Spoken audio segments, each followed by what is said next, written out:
Hi, I'm Jerry Revish. This is part 2 of why you should not inhale burn pit plumes, dust, and IEDs. Please take 2 minutes to learn about how your combat deployment is affecting your lungs. My name is Dr. Anthony Sima from the Hofstra Northwell School of Medicine.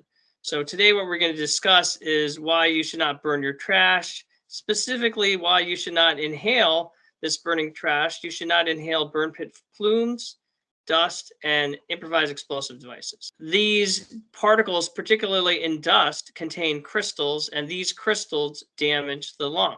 So number one, you should not be inhaling particles because you get asthma and COPD. And particles themselves in high concentrations are associated with increased mortality or death, as well as cardiovascular disease, including heart attacks and stroke. So in regions with lots of air pollution, that's bad. But the dust itself has crystals, and these crystals damage the lung. The particles themselves have physical properties. They're sharp. Here's an electron micrograph. It's a super special microscope that can look at particle size and shape. As you can see, these particles are not round and smooth. They are sharp. They can damage the lung physically. And they're small enough to inhale. They're less than 5 microns in size, so they will go down deep in your lungs. We do not have a magic brush to clean this out. These dust particles contain crystals. Here's an example in a mouse lung where we have the mouse inhale the dust, and we find these crystals, the white polarizable crystal in the lung. And the problem with these crystals are that these crystals contain metals, including titanium, suggesting an anthropogenic source, i.e. the Humvee blew up from an improvised explosive device.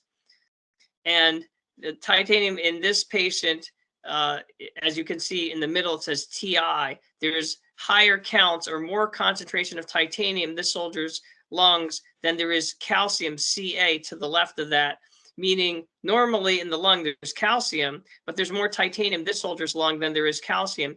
In fact, there's even more iron to the right. The highest peak says Fe, that's iron. There's more iron than there is titanium, than there is calcium in the lung, which is clearly abnormal, which can lead to scarring.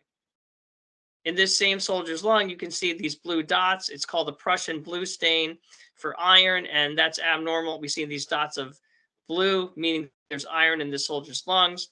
Normally, the lung is 1 cell layer thick. It looks like a lace tablecloth. And here you can see it's very thick and pink. This is permanent scarring. Thank you for your service.